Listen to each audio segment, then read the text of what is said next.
Podtacular, the unofficial Halo Universe podcast, presents episode 726, Smoke and Shadow, recorded live on March 26th, 2020.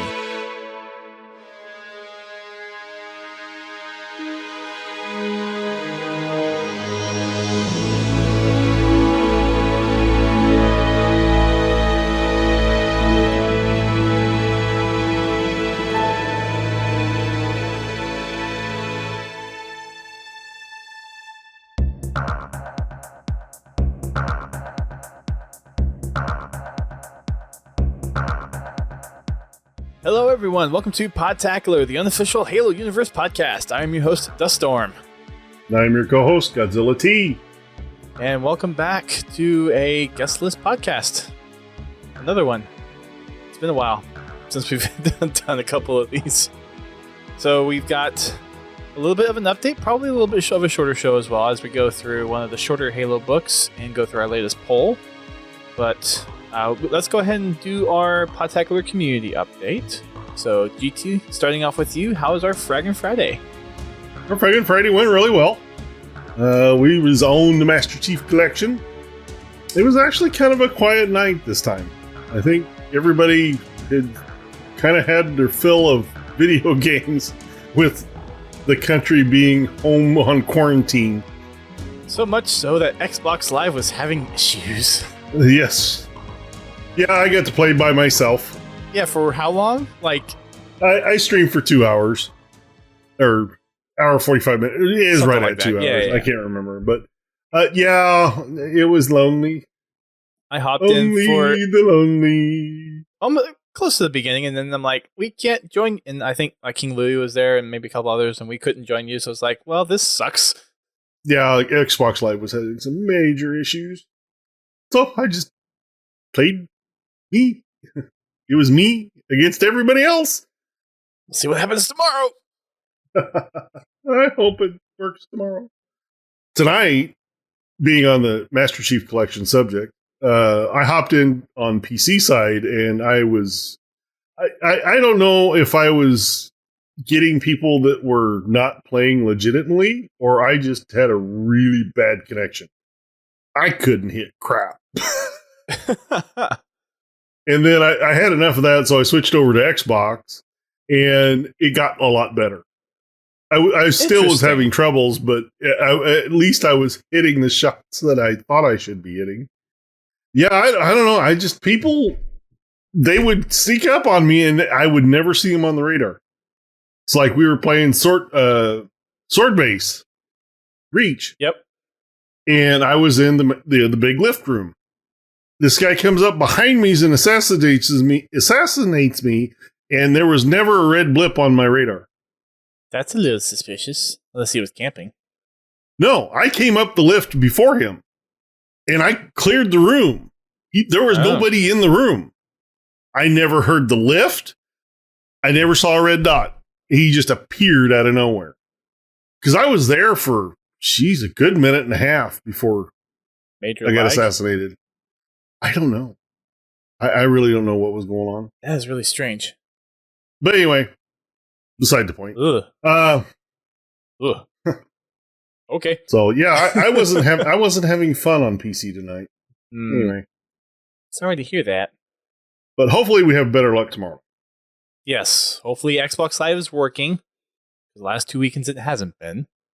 So far, I played with some other friends earlier this week, and it was working. So we'll see what it does tomorrow. We'll see when people are off work and actually playing tomorrow, because there are still people working. Work? What's that? I'm still working. Wow, I'm still working. We're just working from home. But yeah. So yeah, thanks for the update. Hopefully Xbox is working tomorrow. And again, if you want to participate, make sure you head on over to our Discord server. That's where we put the poll as far as what we're playing. And the options usually are MCC on PC, MCC on Xbox, or Halo 5 on Xbox. So again, head on over to our Discord and check it out there. As far as achievement streams, did do it on Sunday with Bobby. Got one more achievement. That was getting wins as Forge. And then we hopped into campaign to get some more of the optional and bonus objectives to try to get that achievement out of the way. I believe we have 2 more missions, maybe 1 more mission before we get the campaign one out of the way for the bonus and optional, and then we'll work on getting gold on, I think we need 2 more missions for gold, and then just a myriad of other multiplayer achievements. So pretty close to getting that one done. Cool. Yeah. For our Machinima Monday, we had Writing Spartan make another post for us. So thank you again, Jordan, for coming on and helping out with writing some of the articles. This one is The Rookies. It's actually a Halo 3 Machinima, but it's done within MCC. It's HD and everything. So people are taking advantage of MCC to kind of go back and remake, or well, not necessarily remake, but make some machinimas using the older games, but it looks a lot better now. Mm-hmm. This is made by Rift EX2 Films, so you can check them out over on YouTube, and check out the rest of our Machinima Monday posts over on the website, podtacular.com. For our streamer showcase this week, should be a familiar name, but in case it's not, Mr. Monopoly is a really well-known Halo 2 speedrunner. He even has an achievement named after him in Master Chief Collection. Never heard of him. So he's been actually doing a lot of streaming lately, kind of going back and forth between speedrunning and doing MCC multiplayer. So if you have a chance to go over and catch his streams, he streams on Twitch. He's been pretty much doing it daily. There's been a couple of days he hasn't been streaming, but he has been a Twitch partner since early 2014. So he's been in the streaming game for quite some time. So there you go. For our company commendations, we're still working on the Achilles helmet. It'll take us a while to get there. An update for where we're at. Killing an opponent that shot you first, we are 18,573 out of 19,400. So we've actually made quite a bit of progress because we were just under 1,000 last show, and now we're up 150 on that one. Yeah. So someone's going to work there. Yeah, we've had some luck with that one. Yeah. And then for assassinations, we have 415, or 4,519 out of 4,900, taking over second place for splatters, which is at 4,503 out of 4,900. Wow. Yeah. Assassinations took over splatters. Well, that's just because we haven't had Castle Wars. Castle Wars, yeah.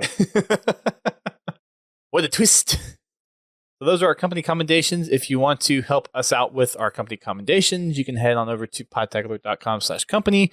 Do you have plenty of slots available for you to go over and request to join? So you can head on over and do that. In Erikubu, Heroic is canon difficulty by Frankie. Canon difficulty. So stop that. Tales from the Foxhole. We actually have a new one that I missed last week. Oops, sorry. Oops. I forgot. I'm sorry. This one comes from... That's why we have the show notes. So the show notes link to it, but I didn't actually paste it in the show notes. Plus, we kind of changed things up last week with our guest. So... Excuses. This one comes from Grunty over on our Discord. He says, Slayer on Tempest, my team, Red Team, started with only 3 players. At the moment, I decided I would just have some fun. So I grabbed a Warthog, and after no red players hopped in, I searched for the blue team for willing passengers. Perhaps in an attempt to hijack me, a blue player climbed onto the gun and decides to go for a ride. To show my appreciation for his trust in me, I drove to introduce him to my team. The blue didn't really like my team. From there, I was playing CTF, Capture the Friendship. That's cool. And I managed to score all 4 friends. Okay. At one point, I was driving the Party Hog with 2 blue players on board. They would shoot red team whilst I went for splatters on the other 2 blue players. When we weren't doing that, we were just doing stupid stuff like human towers and 360 suicide rockets. The blue team, confident in their ability to win, had become a 4 versus 2 fight, mucked around, and did silly stuff with me. Before too long, Jeff announced playtime would soon end. With less than 1 minute to go, blue team noticed they were losing 29-46. They played us like a damn fiddle, one of the blue players typed. Red team were declared the victors, but I honestly believe nobody lost that game. That's actually pretty cool. That's cool. Yeah. See, you never know what's going to happen if you quit a game that's lopsided. Yeah. Thank you for sharing that, Grunty. That's one of those stories that you don't hear that often. No. That's really cool. Thank you for sharing that, Grunty. That was really, really cool. So yeah, you can head on over to our Discord, share any kind of cool stories like that you run across playing Halo, or if you have any other Halo-related stories, doesn't necessarily have to be in-game. It could be just something that happens in life that's Halo-related, or there's some weird Halo thing. Maybe you were thinking of something Halo and the clock turned 117 and something happened. I don't know. But anything Halo-related you would like to share with us, we have a Tales from the Foxhole channel in our Discord. So head on over to our Discord and check it out there. And again, Grunty, thank you for your submission. You can also send us an email if you'd rather do it that way, or share it with us on social media, and we'll catch it that way. All right, let's jump into the news. News? Yeah. What's news? What's new? We have news? Yes, we have news. Oh. First news is playlist news. Yeah, this weekend we got core play rotating in for Triple Team. And Warzone Turbo goes live. Yes. Next week we get Hardcore Super Fiesta rotating into Ranked for April, and Covenant Slayer rotates in for core play. Right now in MCC, SWAT's in for all games. It's the featured category. Fiesta is out for now. Action Sack's back in. They have Halo CE SWAT playing that on Battle Creek, Damnation, Prisoner, Hang 'em High, Chill Out, Derelict, and Wizard. And I don't know what they did, but on PC, the freaking Magnum doesn't shoot right. I don't know. It's the crosshairs are just weird or something. So I saw someone on Twitter actually make a comment about that. If you aim with the little part that comes down from the top of the reticle on the pistol, apparently that's where it's aiming around right now. So they still haven't figured out that reticle for Halo's CE for some reason. It used to be it was the bottom one. Oh. Did you get flipped? And on Xbox, you would aim with the bottom of the circle. Interesting. If you basically put the bottom of the circle on their chin, on their neck, it would be a headshot. Oh, well, what I'm saying is they think the bullets is being centered around not the actual center of the reticle, but the... Yeah, I know. Yeah, okay. That's what I was saying. If you put the bottom of the reticle, the bottom of that circle, like on their neck, just right here, it would move, the bullet would hit just above it and hit the face. Interesting. Okay. But anyway, so I got to adjust to that. I've got FFA SWAT on all the same max except Wizard. Yep. And it's globally dope double XP for Halo 5 and for MCC. And that lasts till the end of the month, doesn't it? Or are they extending that till next month? They didn't say when it ends. It probably will just be there until this whole thing is done. It'll be there until the virus is taken care of. The pandemic. The flood. The flood has infected the United States. And China. New zombie. Wait, what? Anyway. We have a community spotlight. And for the second week in a row, we had hours to look over it before the show started. What? It's amazing what happens when they work from home, they actually get stuff done on time. Right. They're not being distracted by meetings or hallway run-ins and that kind of stuff. Or testing Infinite or that too. Yeah. hey, try this out. I want to see how it does. Exactly. Although we still want them to do that because Well, yeah, we do. That's the game we're waiting on. So please, at 343, if you're listening, please continue to do that. That would be very nice. But we are enjoying having the updates hours ahead of the podcast instead of minutes after the podcast. Yes. Yes, this is true. All right. Head on over to the browser window. Yes. Again, GT and I have... Scary. GT and I have picked our top picks from the community update. So, again, that's not what I want to do. There we go. Again, if you want to see everything that is in this update, you can head on over to Halo Waypoint to check that out. So you actually took a lot of the ones that I was going to pick, so I chose some other ones from myself. We can choose the same ones. I know we can, but to give a little more of a variety. Why be fair? I mean, come on. If we like it, we like it. Yeah, fair enough. This first one you put on your list. That's just cute. Yeah. I'm sorry. It's a villager amiibo with it looks 3D printed. 3D printed Master Chief helmet, reach armor, and rocket launcher. You know what that reminded me of? Oh boy. It's an old reference. You're not old enough. Clearly, because I don't get the reference. Hi, Laird. His greeting is just nerds. Yep. Okay, this is one of yours up here. Elites by Lifeworker C. That just looked cool. Yeah. I downloaded that one. That's in my wallpaper rotation. Got Arbiter and Artas with bright blue energy swords. And it looks like it's just the library background from Halo 2 in the background. Yes, pins the next one, which was also on GT's list. Ghosts of Onyx by Sir Scar 3. This one looks really, really cool. Mm-hmm. It almost looks like a screenshot. Almost, yeah. Actually, I'm going to click on the Twitter to see if it is a screenshot or not. No, they don't say whether it's a screenshot or not.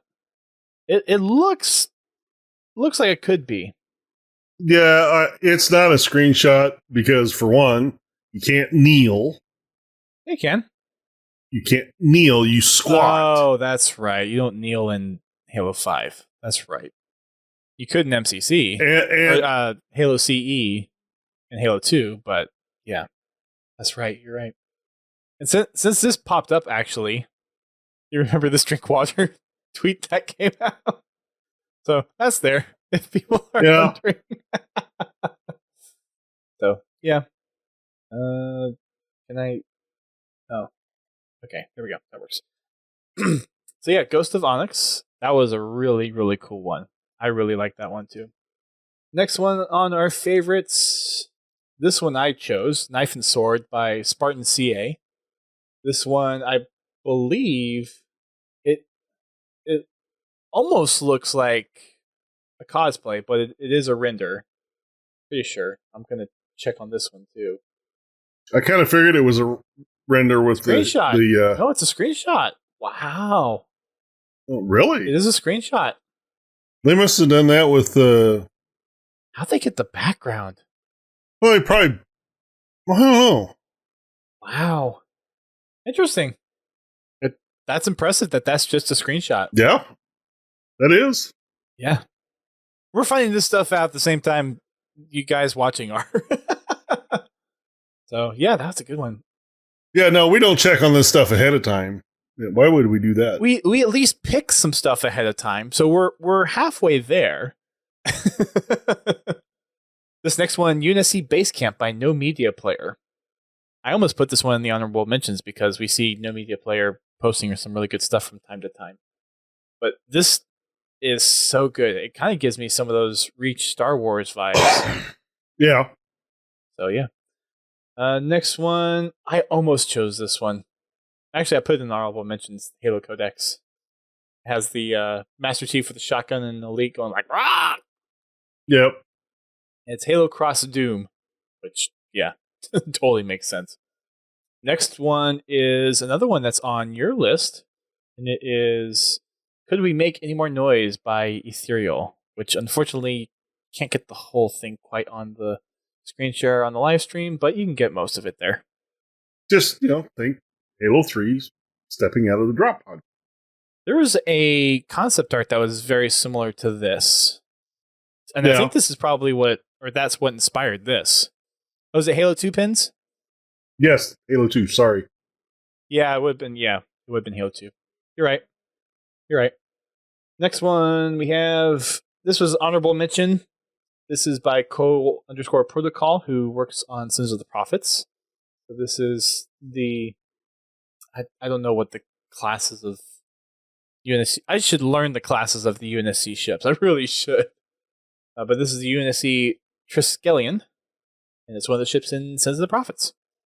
This next one is one of your picks, GT, and it is a art piece of Isabel. This is by Dagger6 Art on Twitter. Really cool piece. Really well done.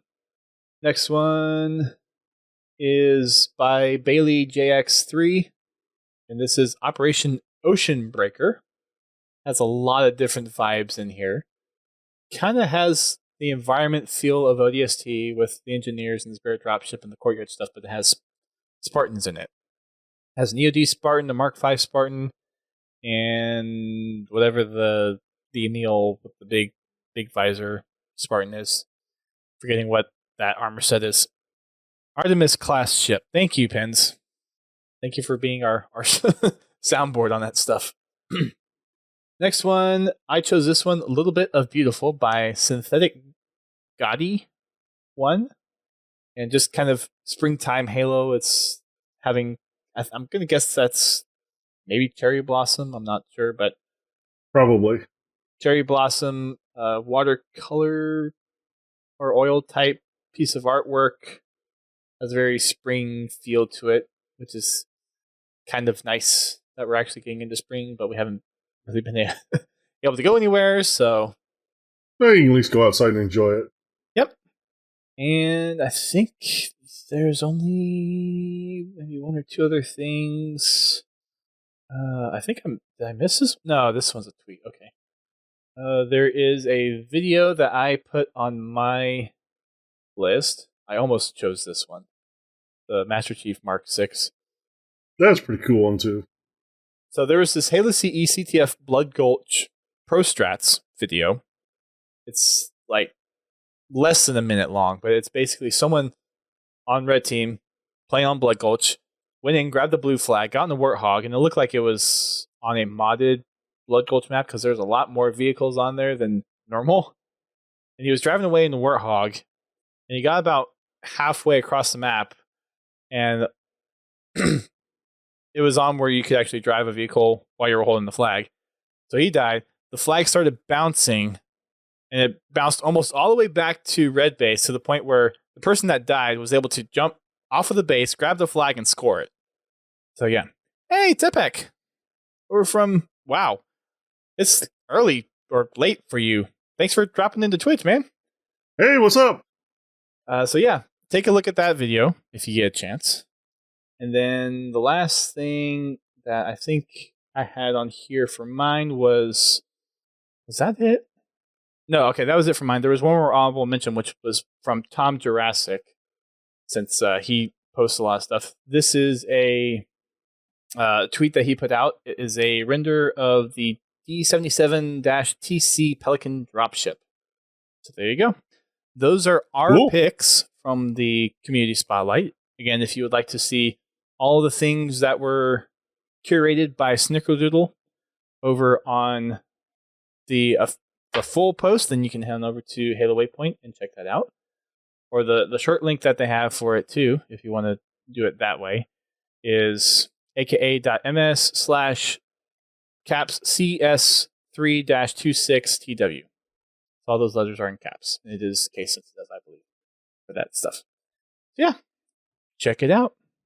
You know what a really strange side effect of the pandemic is? What's that? Halo only had 5 tweets this week. between our last recording and today. True. One of them was a Fanfiction Friday. But still, there have been very, very few tweets out of the official Halo account this week. Yeah, and I've noticed that my phone has been quite quiet when it comes to alerts. Yeah, right?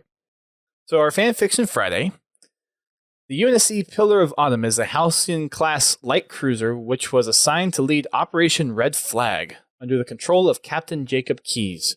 She eventually finds her way to Alpha Halo and begins to uncover the mystery of the Forerunners. So this was last Friday for this post. On over to our community highlights. We only have stuff from Play Griffball for this week. We have a couple of new articles. The first one is the AGLA PC Power Rankings. So this is the rankings of all of the individuals after the last season. And based on draft picks coming into the new draft league. So if you're interested in all that stuff, if you follow all that stuff over on the AGLA, then you can check out the power rankings over there. And then we also have a new article regarding the Halo 5 stats and reporting procedures for the Summer League, Reach PC, and the Halo 5 mini season that they have going on for console. So if you need to dig into how you're going to be reporting your stats for the PC Reach season and then for all the mini seasons that are coming out for the console, then make sure you go over and check out that post.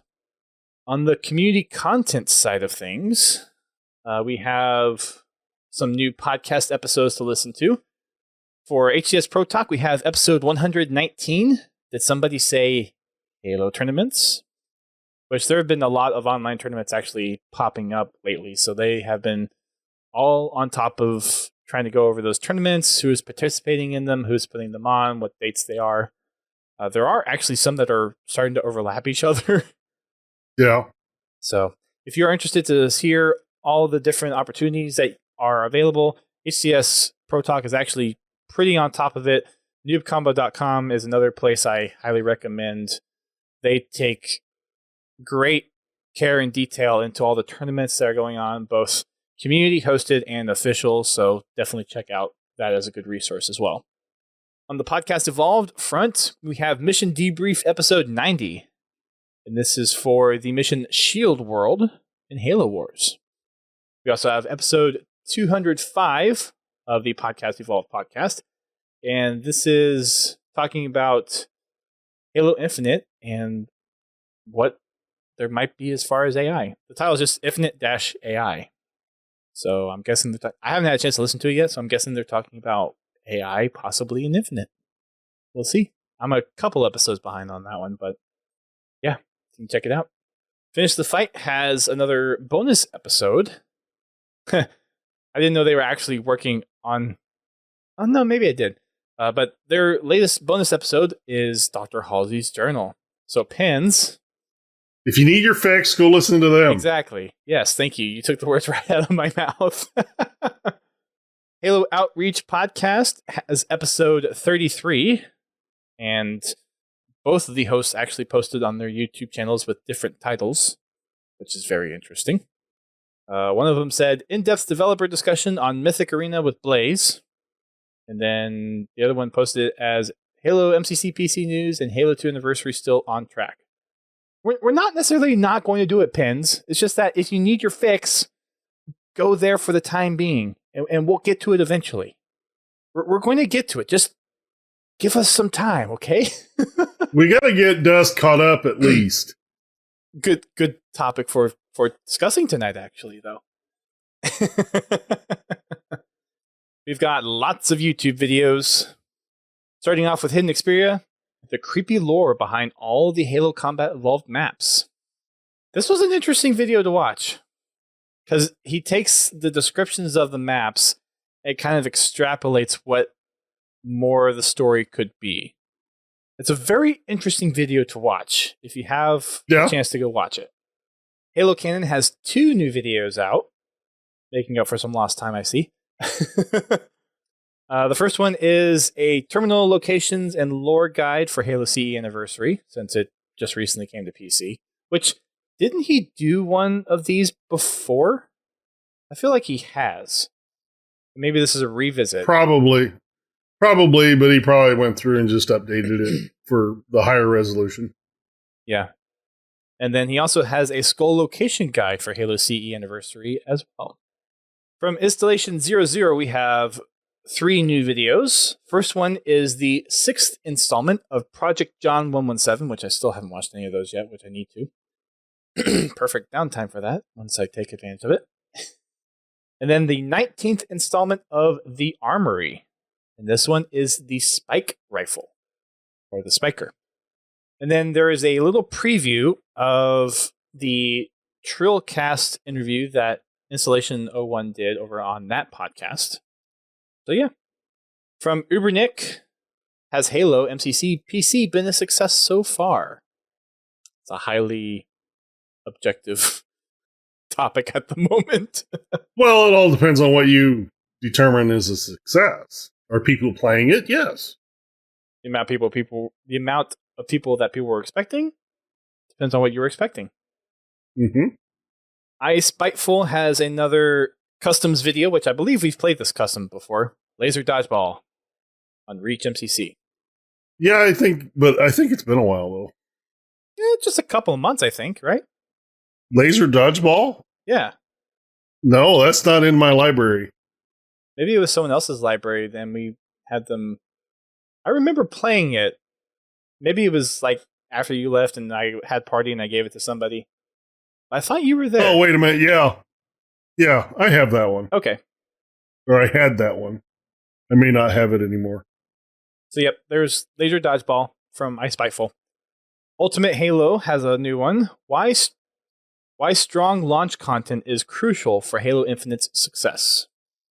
And he echoes some of the points that we've made here on the show of like, okay, Forge needs to be there, all the game modes need to be there, need to have a fair amount of the customization and good maps and all that stuff. So it's a good overall video to watch. General Heed has 6 new videos. First one is Halo 2, what happens if Arbiter is accidentally killed during a cutscene? And he has another one in here in Halo Reach, what happens if Noble 6 is accidentally killed in a cutscene? So that's the first theme of some of his recent videos. And continuing on from last week, another one is, can you beat the Warthog run in a Wraith on Halo CE? Short answer is no, unless you do the speed boost to the vehicle like he did for the tank from last week. Halo 1 Master Chief's Secret Helmet. Halo 1 The Secret Flamethrower and Campaign revisited on MCC. And then playing Halo MCC on the Nintendo Switch. Which we may have mentioned this before, where people have hacked a version of Android onto a Switch, and then it's basically just the Xbox game streaming on the Switch. Well, actually, I saw a video earlier where someone has actually they did something similar to that. With no, wait a minute. Yeah, it was they put Android on the Switch. Yeah, it was the same thing. Yeah, it's called Switch Droid or Switch Android or something like that. Kevin Cool X has 4 new videos. First one is Halo 5 Legendary Warzone Firefight Removed, which it hasn't been removed yet. So I think he was posting this kind of in anticipation of it getting removed, but then with the post that they had last week of, hey, this stuff isn't actually happening yet. So, yeah. Unless he just didn't update his title. Maybe it's just his thoughts on it being removed. Could be. That's true. A Halo 2 Anniversary Flight Update in 343 addresses Halo Infinite delay rumors. I think that was just based on the community update from last week. And then he has a Twitch highlights video, and then MCC update and new Halo CE playlist. Blood Gulch 24/7 idea and MC Global Double XP. So again, just kind of reacting to some of the recent Halo news. The Halo Codex has a short little fun video titled Next Stop is The Great Journey. And this is where he's either glitched the game or modded the game to where BR on see, the mission, I believe, is Metropolis, where you start over the bridge. And he shoots the Scarab BR at a ghost, and the ghost and the elite just go flying over his head. It's a fun little video. And then Marty O'Donnell, the Halo music extraordinaire, has a little video that he put up there, which I just put on here because there's Halo music backing it. It's just called Walk. Yeah. It's just a new walk in the Washington parks, and it's a nice little serene place, and it has what's the track called? It's something Woods, I think, from the Halo CE soundtrack. But anyways, there's that video, and then Team Respawn has 3 new videos, all multiplayer videos, just from streams or from multiplayer games. That's what we've got on the community content side of things. For community musings, we have our Halopedia Trivia Tuesday and Lore Thursday. What do we got, GT? And let's see. Halopedia posted on Tuesday. Did you know that during the development of Halo 4, a version of the Covenant Revenant was planned for inclusion, but was ultimately cut? It featured 1 driver and 1 gunner, and lacked the plasma mortar of the Reach version. It still exists in the game files. So maybe once Halo 4 comes to PC, we'll actually get to see that. It'll be modded back, for sure. Oh yeah. I mean, they've already put the Scarab back on the in Reach. Yep. Yeah. I mean, it's going to happen. Yep. It totally is. For Thursday, Rural Warami was a Sangali fleet master of the fleet of Valiant Prudence. Come on, mouth, work. He led the initial attack of the fall of Reach and was presumed killed aboard his supercarrier Long Night of Solace. I can pretty much say he was, because we killed him. Depends on what part of the ship he was in, because not the whole ship. He was in the control room when we went and took over the control room. Oh. The big, the elite? badass, yeah, that's him. Okay. Yeah. Got it. Well, no, hang on. Oh, that's right. Never mind. Yeah, you're right, the Vince. refueler thing. Or Eric, we were in the refueler. Yeah, so only the slip space bomb. Well, judging from where they typically put the control rooms on their ships, he probably did. Maybe. Not. But maybe. Anyway. Eric Abu, it's Ro Barutame. Barutame, yeah. Anyways. Somebody didn't put the phonetic spelling up there. Yes, CIA. Know Your Halo actually missed a few days, but it's back for today. Today's question is, this colony was glassed in 2526 and was later the home of peace talks headed by Richard Sakibo between the Sangheili and humans in 2558. Options are Bliss, Harvest, Biko, and Meridian. 2526. Yep. I think I know which one it is. Hunt the Truth should give you a clue. Yeah. I think it's also referred to in a book you haven't read yet. Probably. Which I'm down now only to 4 books, if you don't count things like Tales from Slip Space and Evolutions. So, making progress. So that is Know Your Halo for today. They're still posting them on a pretty regular basis. It looks like they just forgot it for a couple of days, and it's like, oh, oops. So it's back. All right, time for our topics of the week. First up is our Halo campaign poll results. So we put out a new poll, and we will probably have enough polls, or I'm going to try to think of enough polls to do it all the way up until Infinite comes out. So this week was, what is people's favorite Halo campaign? And we had the first-person shooter games, the RTS games, so Halo Wars and Halo Wars 2, the top-down shooters, so Spartan Assault and Spartan Strike, and I threw in there for good measure Fireteam Raven. Yeah, see, I can't go with that. I can't go with Fireteam Raven because I haven't played it yet, Which is fair. and now I can't because we can't gather in 4 to 10 people. Yeah, Anyway, at least for now, right? I'm missing my mom's kitchen for breakfast on the weekends. Oh, make some good stuff. Yeah, it's a little mom and pop restaurant here in town that we go to. Very nice. It's cool. Well, it's the arcade game, Ace. So, what do you expect? All right, so let's start off with the responses that we have in Discord. So, first one comes from UNSC Marine. He's also Peter Griffin, or I forget what his gamer tag is. Obi-Wan Kenobi, maybe, on Xbox. He says Halo 2. Definitely. The dialogue is great. Soundtrack is phenomenal. Gameplay is fun. Story is great, although the cliffhanger wasn't. Yeah. To this day, still sucks. I'm going to add on a little bit to this. I mentioned in the original post to say why the campaign is your favorite, and I mentioned things like it could be the storytelling, it could be the graphics, it could be the engagement, the gameplay, that kind of stuff. So it wasn't just strictly to what the story was about. It could be however you personally find the campaign entertaining or interesting, that kind of thing. So it wasn't just limited to story. Mm-hmm. Carrying on. Ward47 says, mine is Halo 3 for many reasons. It combined the strengths of the level designs from the first 2 Halo games and introduced so many creative ways that helped the replay value with the way to skull hunting was laid out. The best one is the final part of the Covenant where you had to jump through the holograms of the Halo rings to trigger the hidden skull to appear. Including the introduction of 4-player co-op where all the avatars weren't clones of Master Chief. That's a very good point. Mm-hmm.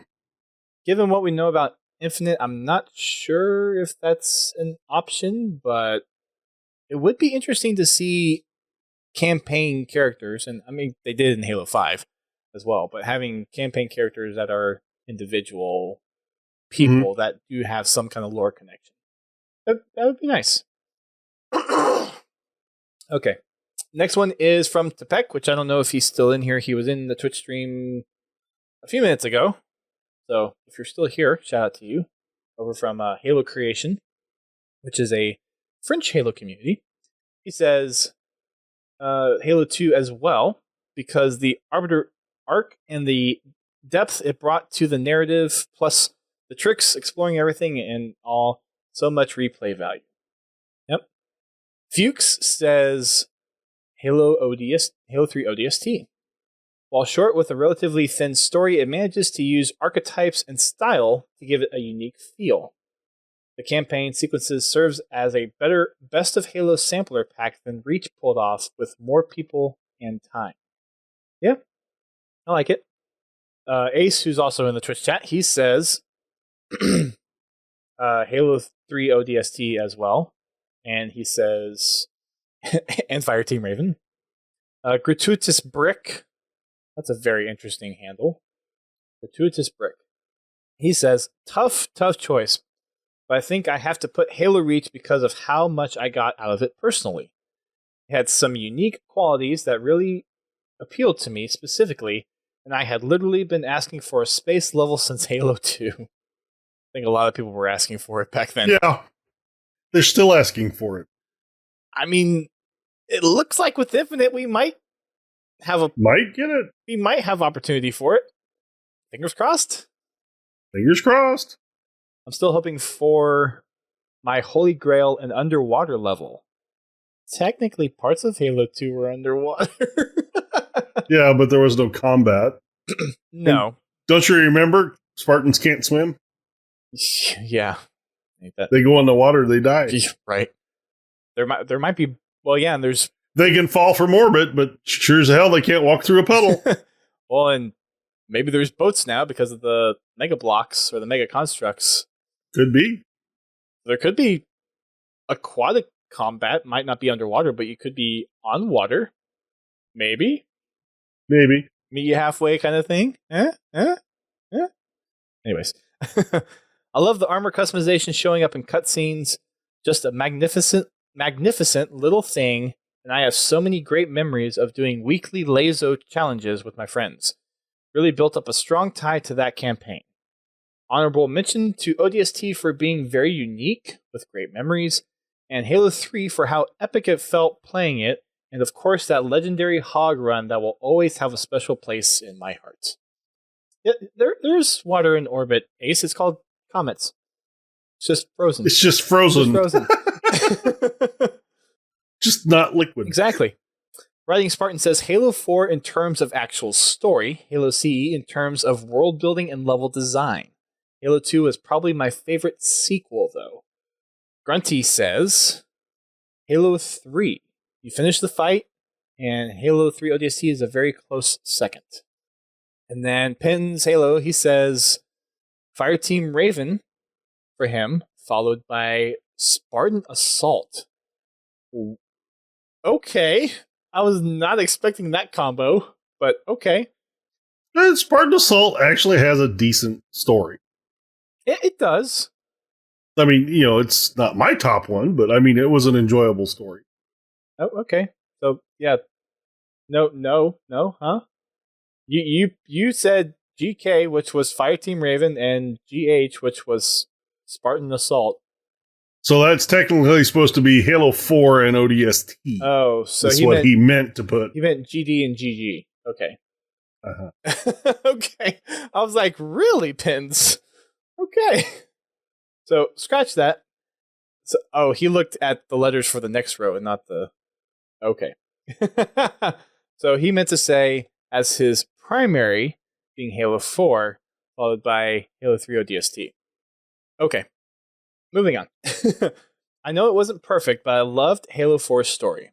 It was told in a way that made you feel what was going on, and it really tugged at my heartstrings.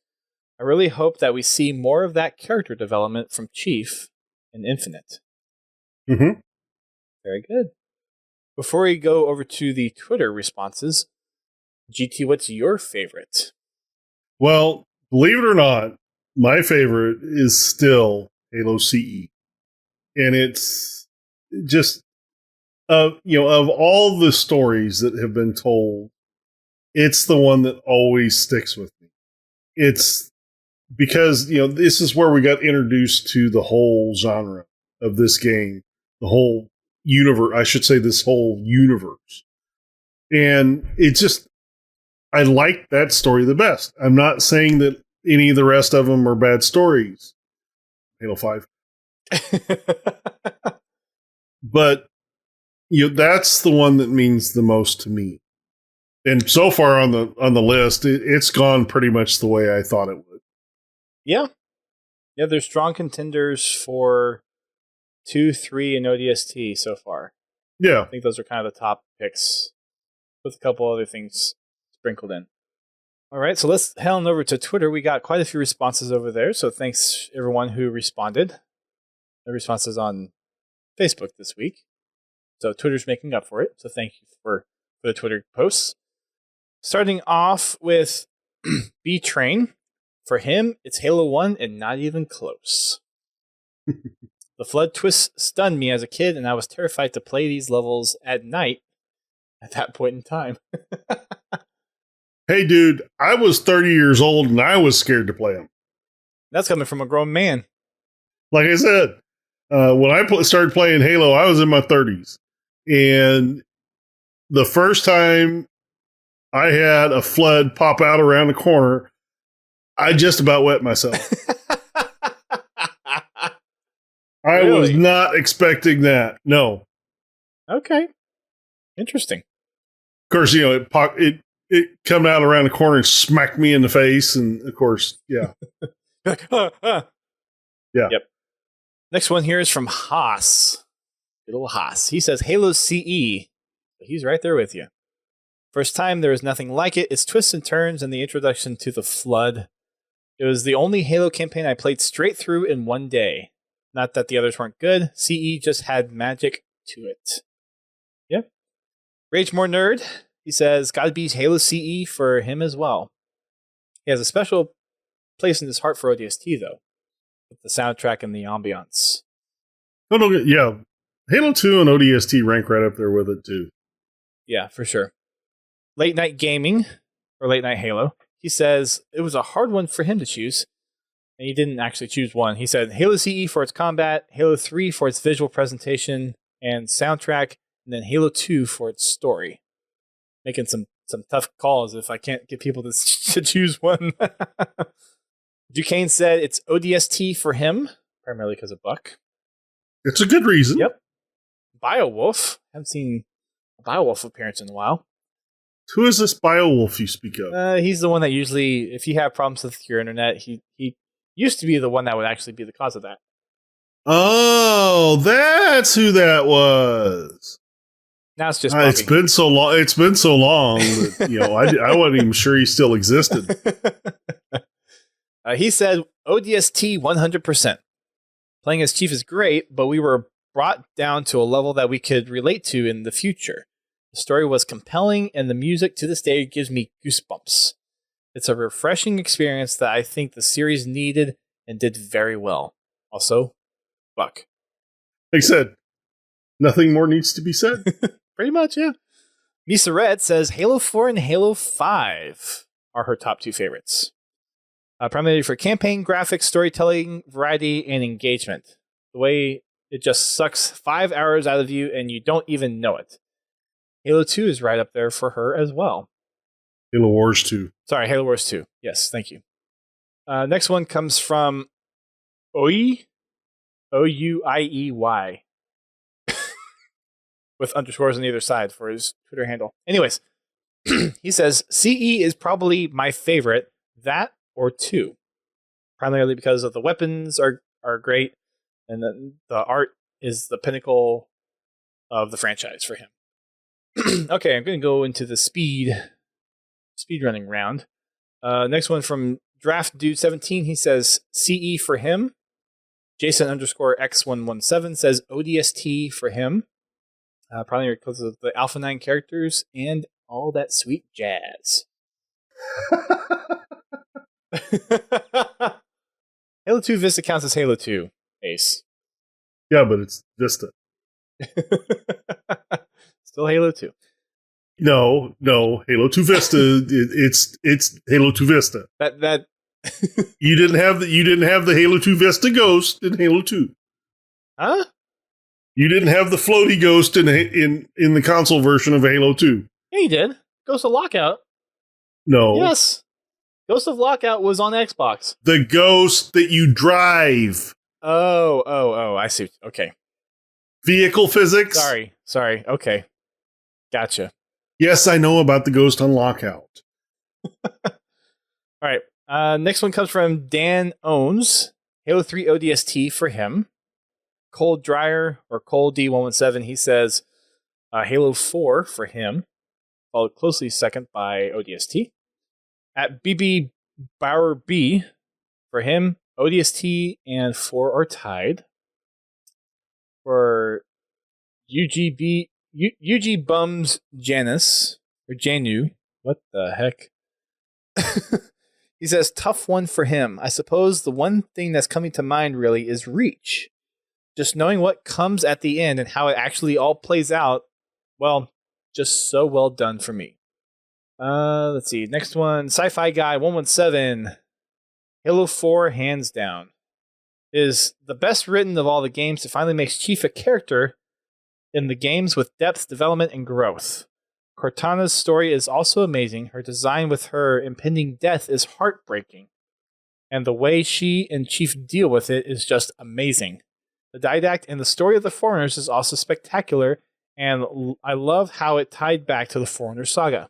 I don't think we'll ever get a Halo that as well written as 4 ever again. This was really something special. Fortunately, not everyone agrees with you, but... Well, like I said, like I've said many times, the one mistake they made was 4. And this is the biggest mistake as far as the campaign is. They made the trilogy required reading. Yes. If they could have done the same story without requiring the external fiction, it would have been a lot more successful. I agree. Because a lot more people would have got it. That said, it is a great story. If you read the books. For that game. I mean, even if you haven't read the books, Well, reading the books makes you understand the Forerunner side of it more. That's really the only side of it really affects. But the interaction between Chief and Cortana, that story right there, if you just look at that story, that's not in the external fiction anywhere. It's a really heart-wrenching story, and it's a great story. And that's the way the game was written. The way Bungie wrote Halo 1, Halo 2, and Halo 3, where you yourself are stepping into the suit, to where they want you to take ownership of the character.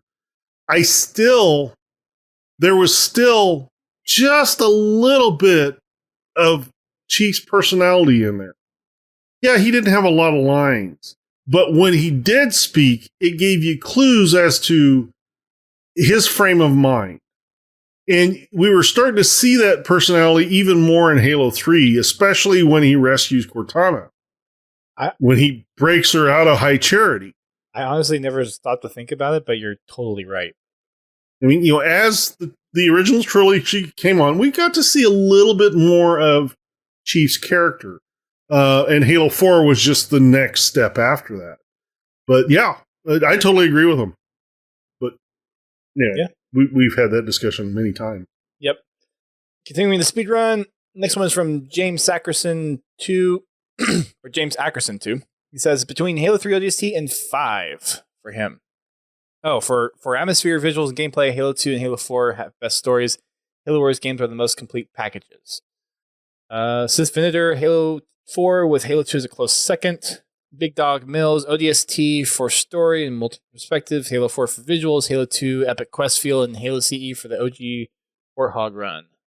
XD Ranker, Halo 3 for him. DMCG117 on Twitter. Possible to answer. Every campaign besides Halo 5 had a great story. Super tier, Halo 1 through 4. A tier, ODST and Reach. F tier, Halo 5. We don't need to know what F stands for. Flood level. Miri Jujubes. Story-wise, go with Halo 2. Gameplay-wise, CE, but 3 best campaign overall. For Zach Schirmer 88. Anyways, either Halo 4 or Halo 5 for him. Theater 184, Halo Reach. MVI Spartan 117, Halo 2, Stormtrooper, Halo 3, Typographic, ABC as easy as 1, 2, 3. All seriousness though for him, Halo 2, Chris D Animation, he loves 1, 2, 3 ODST and Reach equally. That doesn't answer the question. Future Roscoe, Halo 4, Big Nasty, Halo 3. For gameplay and visuals, CE, close second for gameplay and level design, ODST for presentation and story, Rail Ronin, Halo 3, Johnson, basically, 039 UNSC, Halo 3, DJ Jub 47, Halo 2, Baron 76 ODST, and Skamatu ODST. And I forgot, I didn't mention mine. Mine is going to be Halo 2. Somehow I kind of figured that. Which it used to be ODST, but I think more recently I've really appreciated more of that kind of dichotomy of having the Chief story and the Arbiter story in Halo 2. Yeah, but in ODST you get 4 stories. Or 5. Depending on how you look at it, but yeah. But yeah, I understand. Between Halo 2 and ODST, it's a tough pick. Yeah, I think 2, 3, and ODST were probably our top contenders in this list. Yeah. I mean, overall, of the Bungie games, Halo 2 and Halo 3, in my opinion, are probably their best written story. Mm-hmm. I'm not saying, with me picking CE, that's the one that, the reason I picked it is because that's the one that I have an emotional attachment to. Doesn't mean I didn't enjoy the other games. But, of the games that Bungie wrote, Halo 2 and ODST are, in my opinion, their best actual stories. Yep. in as written. I would agree. Halo ODST used to be my favorite, and it's my second favorite still. Yeah, for sure.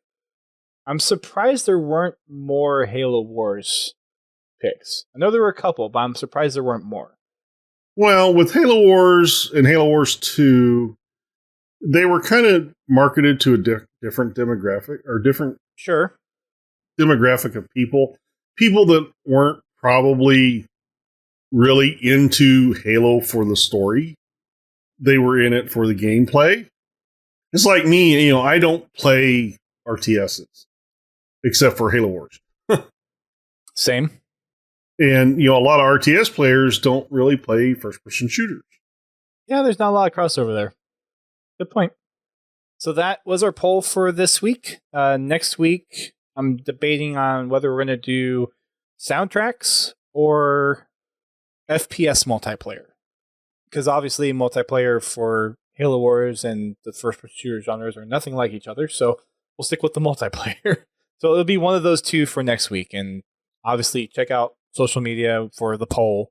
It'll be one of those two things next week. All right, it is time for us to jump into our book discussion. Actually, Eric Huber just said, had a response to the poll. He said Halo 4 was his choice for the poll. But yeah, we're going to be talking about Halo, Smoke, and Shadow.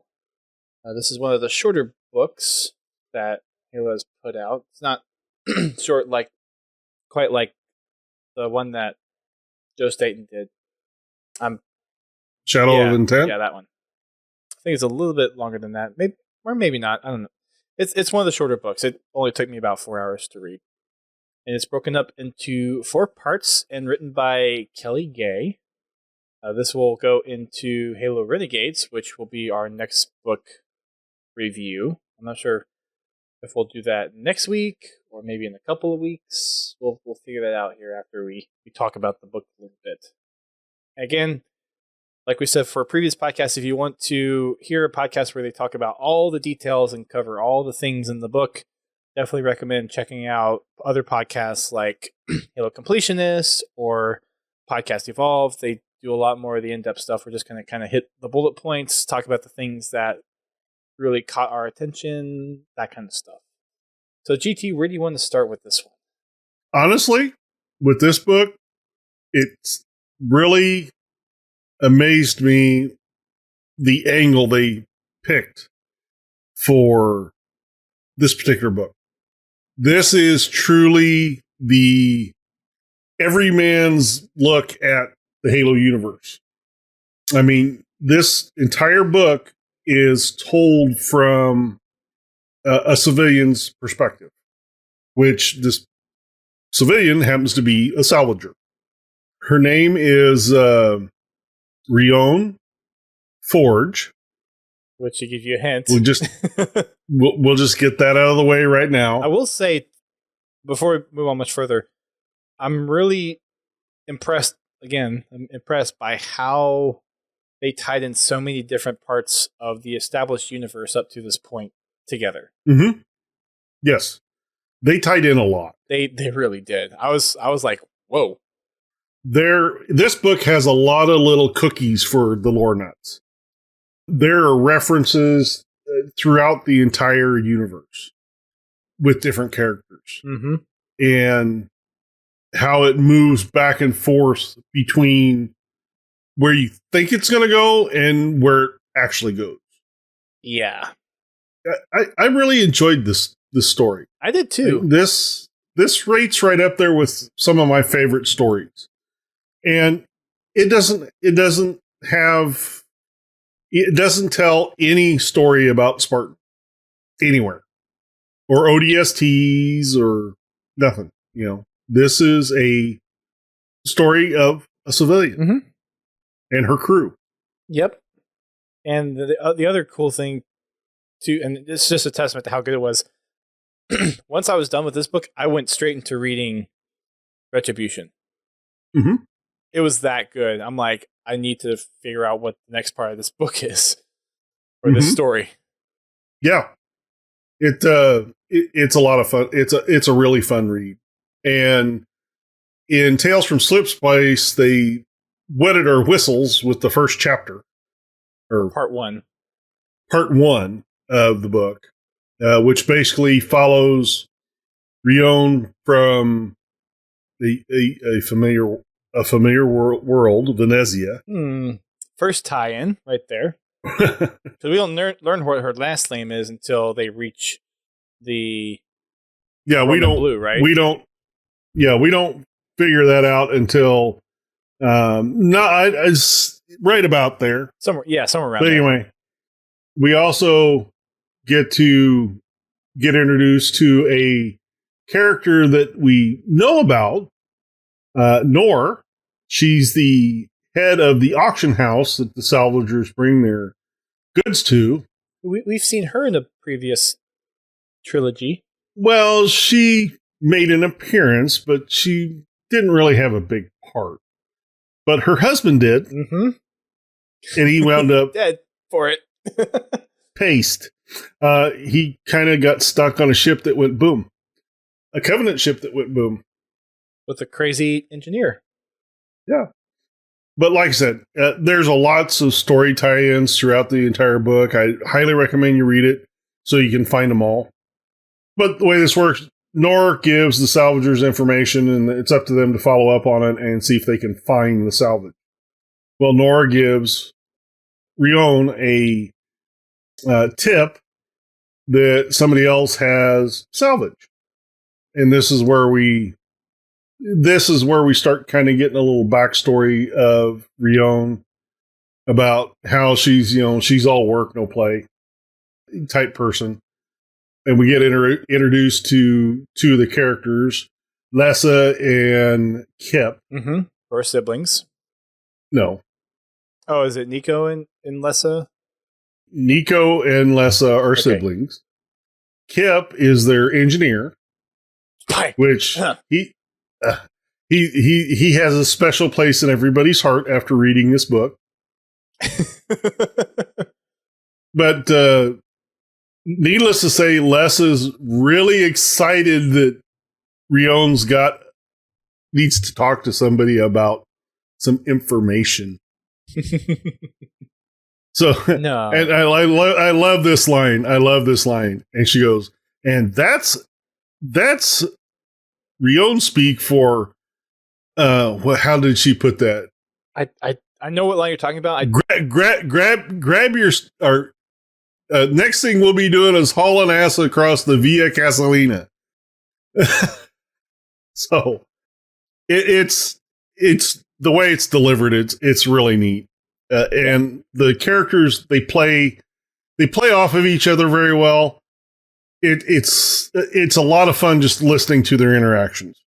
Yeah, and like you said, it really gets down into the weeds of what is it like in the civilian world of the Halo universe. Oh, and this also is post-Covenant War.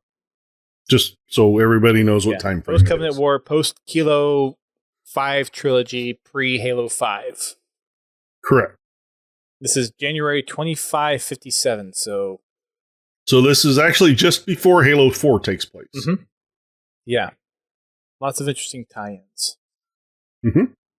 So, yeah, she goes and Rion goes and finds Ruse. How do you say his name?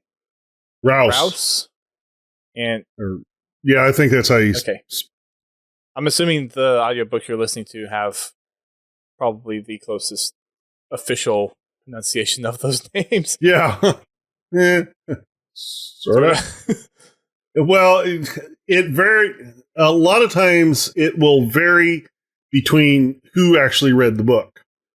Like for Retribution, they have a different narrator. Oh. Okay. The first time I listened to it, it was actually really annoying. It's still a little annoying, but I've gotten over it. Gotcha. So yeah, Rouse gives her the information after negotiating how many credits it's going to be for the information and what cut Rouse is going to get depending on what is there. And it's just a single picture of a ship that is buried in ice and snow. Mm-hmm. Yeah, it starts out at 40,000 credits, and then he winds up at like 10,000 credits and 15% of the haul. Yeah. Basically arguing like what's the danger of going there and is it actually credible and yada yada yada. Mm-hmm. So they get there. There's a whole lot of discussion and some more explanation of what life's like in the outer colonies, and we do also get introduced to Nico, which is Les's brother. Mm-hmm. They're not kids, but they're kids, teenagers, early 20s ish. Oh, are they really? Late teens, early 20s. Okay, I was thinking more kind of like late teen type. Like I said, late teen, early 20 ish era. And then we also meet, what's his name? I'm blanking on it too. I'm looking for his name on the Halo PD article here. Yeah. How is his name not? Oh, Cade. There it is. Cade, yes. Which he is an UNSC soldier. Actually, I do believe he was actually an ODST. Oh, and I got to make a point here. Rouse's place, it's a bar, and it's called Tiny Birds. The reason it's called Tiny Birds is right there in the name. Tiny birds. Covering the ceiling in little cages. So you can imagine what the place smells like. Yeah. Somebody's a little obsessive about their birds. Anyway, and it's just one of those little things that you don't get with a lot of stories. Makes a good place to have a conversation without anyone overhearing what you're talking about. Yeah. Perfect place for it. Whole new flavor to your liquor, too. Okay. that made my stomach turn a little bit.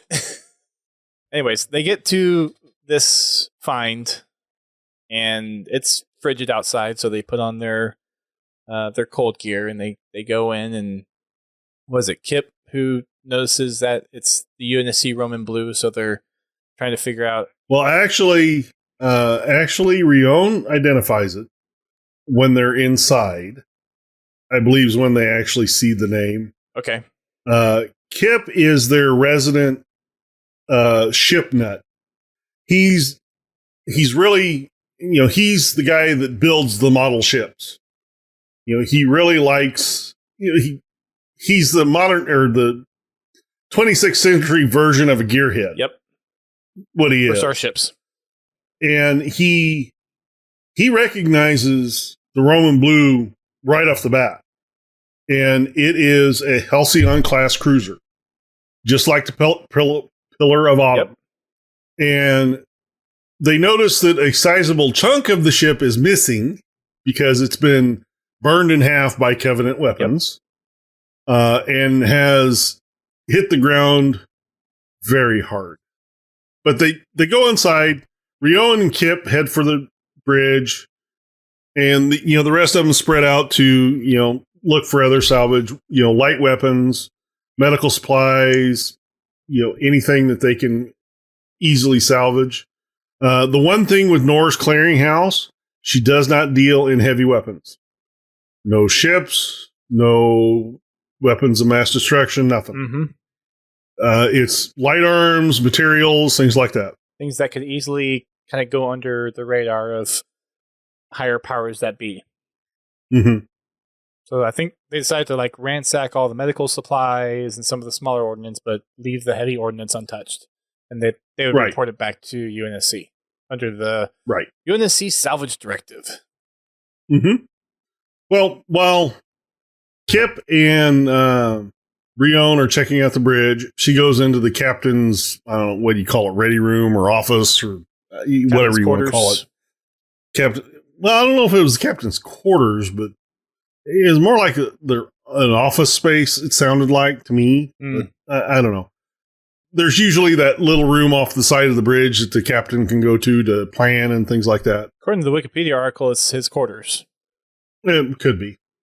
Anyway, she finds his computer terminal, takes it apart, and pulls the data chip out of it. and she starts reading through it, and she finds a little piece of information where the Roman Blue was sent to a familiar planet. We may know this. Yep.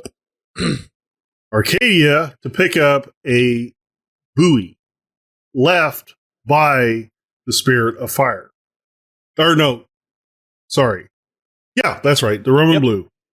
And at the time, it was captained by, damn it, I'm blanking. Well, Arcadia and Spirit of Fire, that'd be Cutter. No, the Roman Blue was captained by somebody else. William Webb. No, that's who was making the report.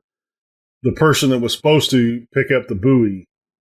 I think it was Hood. No, it wasn't Hood. Well, was it Hood? According to the Wikipedia article, Webb describes being fresh on board following Captain Hood's transfer to the UNSC Burlington. Captain Hood, yeah. So Lord Admiral Hood. Mm-hmm. See, another tie-in. Talking about tie-ins, Erkibu said that Kip Silas is also referenced in Nightfall under the second story. Yes, he is. So there's another freaking tie-in. But anyway, Hood, instead of grabbing the buoy and running, engaged the Covenant fleet. But getting back to the data, this is the first real piece of information that Rion has gotten about her father, one John Forge, and the ship Spirit of Fire. Mm-hmm. And it's like it's a magic button, because right after that, the ship is under attack by an unknown assailant. Yep. A little suspicious. Just a little. Just a little. So Rion orders all of her folks back to the ship and says to take off and hide, and she narrowly escapes getting glassed to death. Basically. Yeah. And then when she radios in, gets back on the ship, and I think they head back to Venezia, right? No. They actually go to the nearest comm relay after that. Oh, that's right. That's right. To tap in to find more about the Spirit of Fire, the Roman Blue, see if there's been any chatter. Mm-hmm. Well, try to figure out because there was a Covenant ship, which was... Oh, the one that comes up later? The Radiant Perception? The Radiant Perception, which is the ship that the Roman Blue was supposed to not engage, but did. Yep. And they picked up the buoy. So Rion and her crew go to the communication relay to do research on it to try to figure out where it is. And if you read the book, there's a little spy work going on. A little bit. On the Ace of Spades. This is where we find out that there's somebody reporting back to Oni. Yep. Don't know who yet, but someone. But we know. We know because we've read the book. But Pin says Kip needs to be taken out back and beaten like a redheaded stepchild. You're spoiling it. Oh. They don't want. Yes. Guess we should have put that disclaimer. Yes, it is Kip. Yeah. Well, if you haven't read the book by now, it's your own fault. We've said we're reading the book, and we've said if you want to learn about all the details, go listen to other podcasts about it. But yeah, it's a little twist. Yeah, that was interesting. Like, wait, who's the spy? And I started trying to figure out who the spy was. And I'm like, I did the same thing. I narrowed it down to being either Kip or Cade. And then as the book went on, Cade kind of fell off my radar. I'm like, I don't think it would be Lessa or Nico. They seem too much of kind of like an innocent younger folk. So Kip was kind of like, okay, by the time it was revealed that it was Kip, I figured out that it was Kip. Yeah. But they figure out with pulling some strings with Nor, they figure out where the Radiant Perception went down. They get out there to salvage the buoy, and they find a very familiar elite. Yes. Another connection. Another tie-in. This this time into Halo 4. Mm-hmm. Anyone remember Gek? Yeah. He's the elite in Spartan Ops that didn't have a helmet. Yep. And had the nice, ugly scars. Yeah. And the missing eye. And now we know how he got the missing eye. Yes, we do. But that's a little later on. Yeah. They also observe that, well, after they've retrieved the buoy, and we're cutting retrieving the buoy. We're going that far. let me step back a little bit. I was gonna say there is a reason. There is a reason nobody has salvaged the radiant perception yet, and it's a reoccurring reason that has a tie-in to another part of Nightfall: hunter worms. Yep. It's assumed, and nobody's tested this, that the radiant perception was infested by hunters. And nobody had the oomph to go there and find out. Yeah, not even the Covenant did. Yeah. Because it was like the hunters were like the only ones left, and they like there were reports that they were like killing people for food or something like that. Because even the Covenant doesn't want to screw with hunters. Nope. So yeah, just small detail. Just a bit. So, yep. But they get there and they do find one hunter. And this is kind of a heart-wrenching moment in the book. When they actually get there, yeah. When they actually get there, they're sneaky. They have, believe it or not, they have active camo units. Mm-hmm. And at this point, did they know that Gek was there? Yes. Okay, so yeah, they were. Well, they knew that there were elites there. They didn't know it was Gek. Right. But yeah, so they knew that there were elites there trying to get the ship, because I think it was part of the conversation that they had with Nor was that, hey, there's Covenant there. They're trying to take the ship because of this. No, they didn't. They didn't figure that out until they got there. Got it. They were checking for life signs from orbit, and they found hunter life signs, and they found elite life signs that were not on the ship. But they were not on the ship. They were on a war freighter outside the ship. Right. So they landed on the far side where they could walk down and not be detected, and then sneak around the ship because they didn't want to interrupt the Covenant. They just wanted to get the buoy and get out. Yeah. This was trying to sneak in, sneak out, and nobody knows better. But while in there, Cade stays to keep an eye on the hunter, and Rion goes looking for the buoy. Well, while she is looking for the buoy, the hunter wakes up and startles Cade, and he basically knocks himself out. You're an ODST, man. Come on. Keep in mind, he hasn't been in for a couple of years. Things change. Anyway. But this hunter, she finds the buoy, and the hunter comes looking for her. And she feels this voice. And I say feels because the way the book describes it, she didn't hear it. Right. It's like somebody was talking to her psychically. And if I remember right, it says kill or die. Yep. And it's the hunter. It wants to die. It's lost its bond pair. Well, yeah, it was a bonded pair, and it lost its mate, and it wanted to die. And it threw Rion for such a loop because it didn't have, generally it had, you see a hunter, they carry their shield, they have their assault cannon. This hunter didn't have any of it. It just, had basically its body armor, no shield, no cannon. And it wants Rion to shoot it. And of course, Rion's scared out of her freaking wits. 2, she doesn't want to shoot because she doesn't want to alert the elites. And it's really weird because the hunter kind of stomp charges her to try to, egg her into shooting it. Which finally the hunter gets shot and dies, and then they, run for their life back to the ship.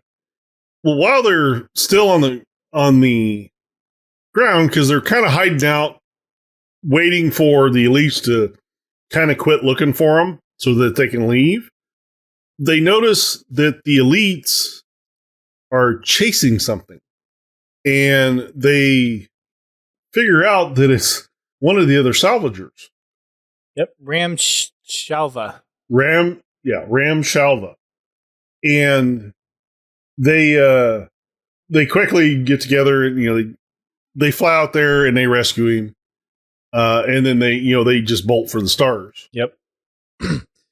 Well, after that, Nico very carefully dismantles the drone after listening to Serena say, access denied.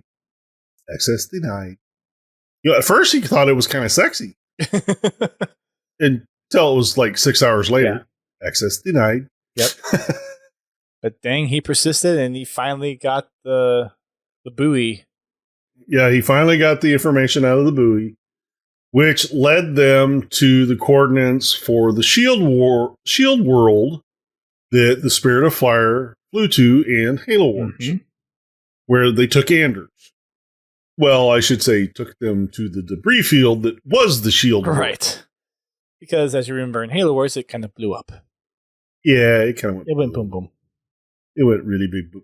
Really big really boom. Big boom. Forerunner boom boom. Big bada boom.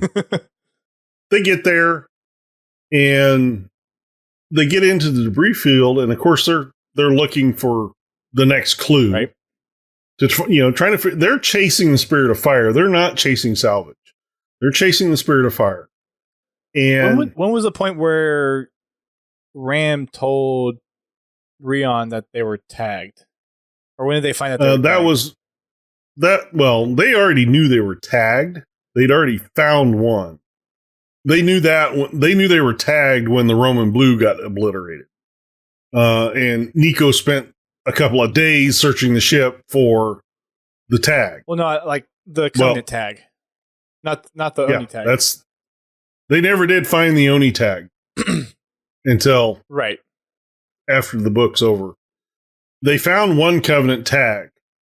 What Ram said is that he said, I'm tagged. We're all tagged. Okay. And that was just before they were getting ready to put him in cryo to suspend his, put him in suspension to save his life till they could get him back to medical, a hospital because he was injured beyond their capabilities of helping. Didn't they go to Venezia before they jumped to the Shield World? No. Nope. They went straight to the Shield World. They didn't return to Venezia until the end of the book. According to the Halopedia article, they did, unless it's wrong. From what I remember, they went from the Radiant Perception. Then they went into I don't remember them going back to Venezia. I thought there was some time between when they left Venezia and before they went to the Shield World that they went back. Because I thought because of how long it took for them to actually get into the buoy, that would have been their first thing to do is like while they were trying to get more information to see what the next clue was, they would have gone back to Venezia. Anyways, whether they did or not, no, because they were hiding outside of Arcadia, behind one of the other planets in that system from Geklar. Then Geklar found them, and they ran to. I don't remember the details here, unfortunately. Yeah, I'm kind of browsing through this. This is the area where we find out that Kip Silas is an Oni operative, and that he was from Cedra. Right. Anyways, they do make it to the Shield World. That it's all explodey bits. And they find a piece where they could land and start trying to explore, try to find their next clue. I forget what was it that they were looking for specifically when they got there. They were looking for like another buoy, right? Well, they were actually looking for the ship. Well, yeah, but after they thought the Spirit of Fire was still there. But when they got there and they found the debris field, they like I said, they found a big, like a wing of a Covenant ship, which Kip identified with the computer's help. And their sensors picked up a rock or a section of the shield world that still had atmosphere. Oh, that was it. Okay. So they went to that point thinking, well, maybe the Spirit of Fire crew has, holed up in there. Holed up inside this structure. They get there, and while they're there, turns out somebody was coming out the door as they were coming in. Yeah. Because they were tagged. Yeah. There was another tag. Nico did find a tag and they destroyed it, but there was another tag that they didn't find. Well, there's actually a couple. There's several tags. Yeah. Yeah. And yeah, on their way out, they ran into Gek and his legion, of all people. And I don't remember the exchange that went on, but I know that there was. It seemed like how the book was describing it was kind of the control room that you see in Halo Wars, where Anders touched the big kind of ball-looking thing. Yeah. Well, as Geklar's leaving, fight ensues, and he throws Rion at the control panel. She touches it, and it activates the room monitor. Yeah. The monitor, well, what's left of the monitor for the installation.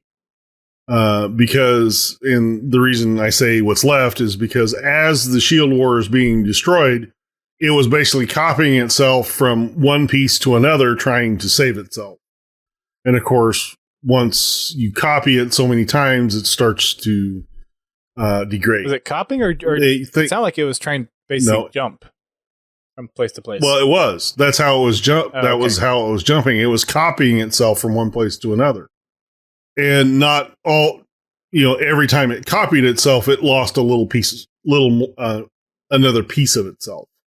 Yeah, so it's a partially functioning Forerunner AI. Yeah. Which is still immensely more powerful than any human AI, even in its fractured form. But during this fight, Cade is killed by Geklar. And Gek gets the nice scar and eye. Rion shoots Geklar in the face. And that's how he loses his eye. Bye-bye. Bye-bye, eye.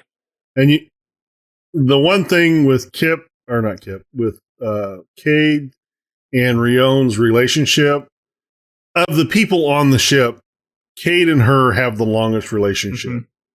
And they had actually talked about, like, kind of up until this point of actually seriously considering a relationship. They had an on-again, off-again relationship. Kind of the friends with benefits type deal. But they wanted to make it more permanent. Yeah. But, it's one of those things that you should have done. You didn't. And yeah, unfortunately, that's that. Yeah, unfortunately, that's how things work. But so the Forerunner AI basically says, "Take me with you." So they take the AI, and eventually, I think it was Nico got all excited about the AI. Well, yeah, he's the tech head, and everyone else was very unsure of it. Well, the way this works out, what happens is the AI pleads with Rion to not leave it there. And Rion, being as distraught as she was, takes the AI and, lets it download into a chip, and she puts the chip in her pocket and goes back to the ship. Well, while they're taking off, and they're in space now, the AI announces himself in the ship. And it's like, you're supposed to be on a chip on my desk. And he's like, well, most of me is. Just a little bit. Yep. Yeah, it's just kind of like sneak into some systems and this is before, she actually downloaded him on the chip. He was actually already started infiltrating her ship. But he's just a little bit. Which is why he was named. And if anybody hasn't figured out, that's what they wound up calling him. And then they turn around and they head back to Venezia. And he tweaks the slip space drive a little bit and gets them back to Venezia in hours. Versus weeks. Weeks. Because of what took them 2 weeks to get there?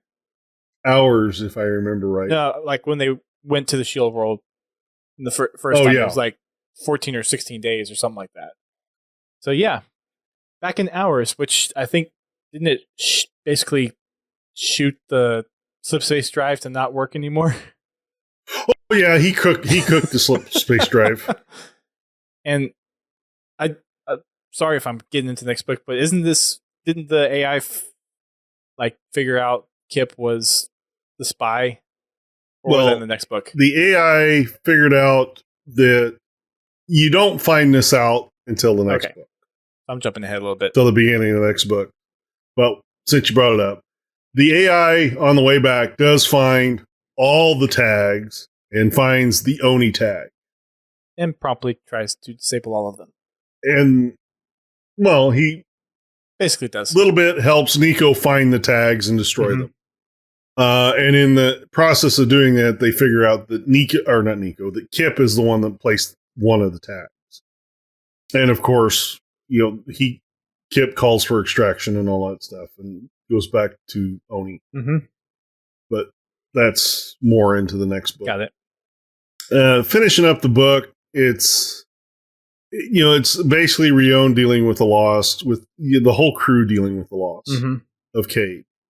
Because, Cade was Rion's on and off again boyfriend.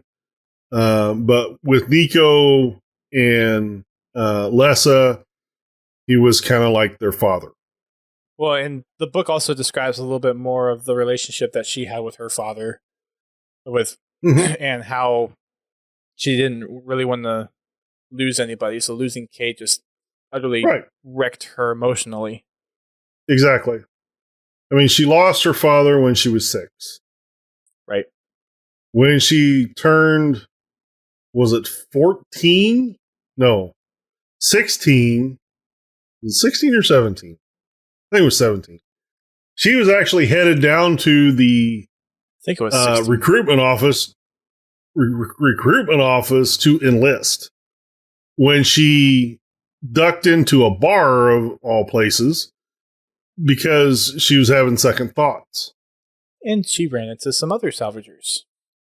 And this is where she ran into salvagers that got her into the business. And on their ship, which is the Akon, that's what they called it, is where she met Cade. Right. And then slowly over time, the ship, the older folks of the ship kind of retired or passed away. No, passed away. Died. Did all of them die? Well, there was only 2. There was the husband and wife that owned the ship. Right, but there were other people on the crew. There were other people on the crew, but the couple that owned the ship left the ship to Rion. They trained Rion to take their place. The husband died first, and then after that happened, the wife started training Rion to take her place. And, teaching her, how to negotiate, how to look for stuff, tricks of the trade, how to make sure that your crew doesn't try to in your butt backstab you. And to make sure the crew respects what you say. and and being able to do anything that's necessary to make that happen, including some airlock diplomacy. Which happened once. So, it's all in all, I really enjoyed the book. It's a good story. It was a nice, fresh look into the universe. Having that human side, and by human I mean civilian side, and then seeing all the tie-ins from the rest of the universe that we've seen. Mm-hmm. So, like, we have the tie-in from Kilo 5, we have the tie-in from Nightfall, we have the tie-in from Halo Wars. There were so many tie-ins from different like I said, pieces of the universe.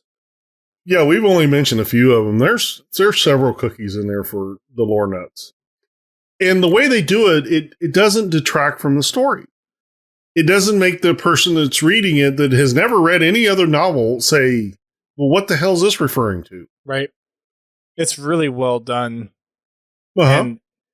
And it makes Retribution even that much better because there's even more references and there's more expansion on this story. So, yeah. And we finally get to hear the finish of another story. Yes. But we'll have to save that for the next review. Yes. So that is Smoke and Shadow, or our little tidbits. Renegades, sorry, not Retribution. Thank you, Pence. Yeah, Renegades. Get those two mixed up, just saying them. So Renegades will be the next book. And again, this is just our tidbits. This is what we kind of found interesting. If you want a full breakdown, there's Podcast Evolved and Halo Completion that you can, or conversation, or read the book, or listen to the book. Listen to it too. I would highly recommend this one, as it is a really good one to listen to. I think Scott Brick is the narrator, and he does a really good job, if I remember correctly. Podcast Evolved just did an interview with him not too long ago. Yeah. So yeah. Yeah, I'm going to look, but he does a really good job. And I'm very happy with what they did. Mm-hmm. So here's the question for the next show. Do we do this sequel to the book? So do we do Renegades for the next show, or do we want to skip a week? We can do our... I'd save it for April. Okay. So... unless we just get really hard up for something to do. I mean, it's like the story right after this story, so if we wanted to get it done, we could. And because I'm kind of holding off on reading another book until I can dump my brain of this before I start infiltrating it with more information. Oh, come on. It's up to you. If you want to do the next one next week, we can do that. We did kind of skip a couple of months without doing one, so yeah, trying to catch up a little bit. So yeah, we'll either do Renegades next week. Well, I guess let's give people time to read it if they want to read it. So we'll save Renegades for at least a couple weeks out, if not 3 or 4 weeks out.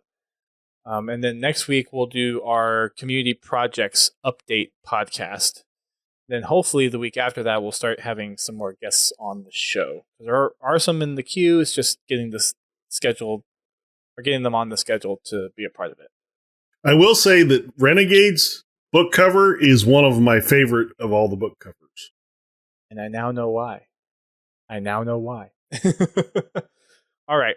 So again, we're going to do Renegades for their next book. So if you want to read it before we talk about it, you've got your homework to do. And yeah, we'll go from there.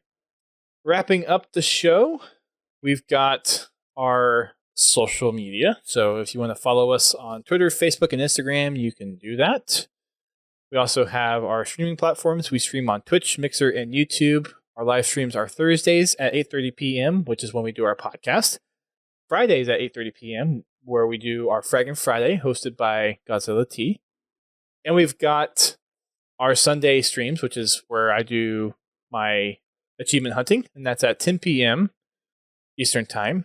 And right now I'm doing Halo Wars 2 with Bobby, and we've said that if there's anyone else that wants to participate in getting achievements in Halo Wars 2, just let us know.